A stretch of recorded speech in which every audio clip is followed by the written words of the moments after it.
The second chance. Leonard Hayes stood in the gleaming lobby of Morrison Tech Industries, straightening his navy blue tie for the third time. At 42, he'd learned that life rarely handed out second chances, but here he was, hoping for one anyway. The tie was borrowed from his neighbor Mr. Chen. The shoes, polished until they shone, were his only good pair. His daughter Maya had ironed his white shirt that morning before school, her 12-year-old hands careful and precise. "You've got this, Dad," she'd whispered, and he'd held onto those words during the entire bus ride across town. Now, sitting across from the hiring manager in a sterile conference room, Leonard felt those words slipping away. The interviewer, a woman in her 30s with sharp eyes and a sharper tone, tapped her pen against her notepad. "Mr. Hayes, I see here you've been out of work for 18 months. That's quite a gap." Leonard kept his voice steady. "Yes, ma'am. My wife Patricia passed away 2 years ago. Breast cancer. I needed time to be there for my daughter, to help her through the grief, to make sure she knew she wasn't alone in this world." The woman's expression didn't soften. "I understand that must have been difficult, but we need someone who can commit fully to this position.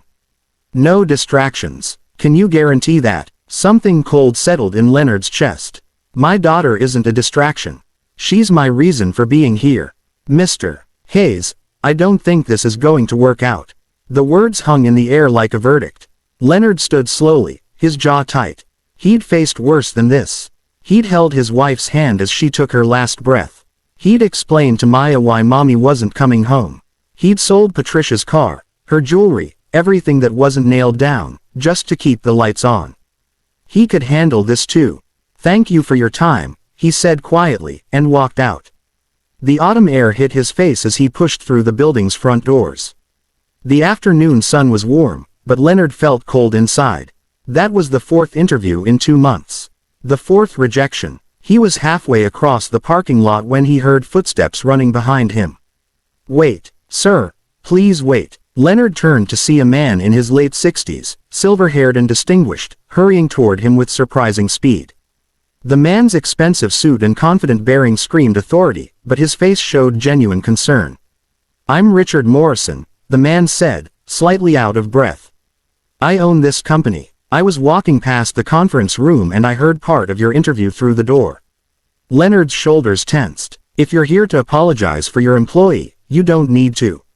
"I'm used to it. I'm not here to apologize for her," Richard said firmly. "I'm here to apologize to you, and to offer you the job myself." Leonard stared at him. "I don't understand." Richard gestured toward a bench near the building. "Do you have a few minutes? Please." They sat down, and Richard was quiet for a moment, watching the clouds drift across the sky. 30 years ago, Richard began, I was where you are now. Single father, recently widowed, daughter to raise on my own. Her name was Jennifer. She was 10 years old when my wife died in a car accident. Leonard listened, seeing the old pain flicker across Richard's face. I had a good job then, but I missed so much. School plays, parent-teacher conferences, sick days. I told myself I was providing for her, building a future. But the truth is, I was running from the grief. Work was easier than being present. Richard turned to face Leonard directly. Jennifer's 27 now. We have dinner once a month, and it's polite. Pleasant. But there's a distance between us that I put there, and I don't know if I'll ever close it. When I heard you say your daughter wasn't a distraction, that she was your reason, I heard the father I should have been. The honesty in Richard's voice cut through Leonard's defenses. Mr. Hayes, I need people in my company who understand what really matters. Not just quarterly profits and efficiency reports. I need people who know that showing up for the ones you love isn't weakness, it's strength. Leonard felt something unfamiliar. Hope, fragile and new. The position is yours if you want it, Richard continued. Flexible hours when you need them. Good health insurance, college fund contribution for Maya. And if she ever needs to come to the office after school, we have a library on the 3rd floor where she can do homework. Leonard's throat tightened. Why are you doing this? Because someone should have done it for me, Richard said simply. Because your daughter deserves a father who's present, and you deserve the chance to be that father without having to choose between her and survival. For the first time in months, Leonard felt tears sting his eyes, but he didn't hide them. When I lost Patricia, he said softly, I made a promise at her bedside. I promised I'd be enough for Maya. That I'd be both parents if I had to be. Some days, I don't know if I'm keeping that promise.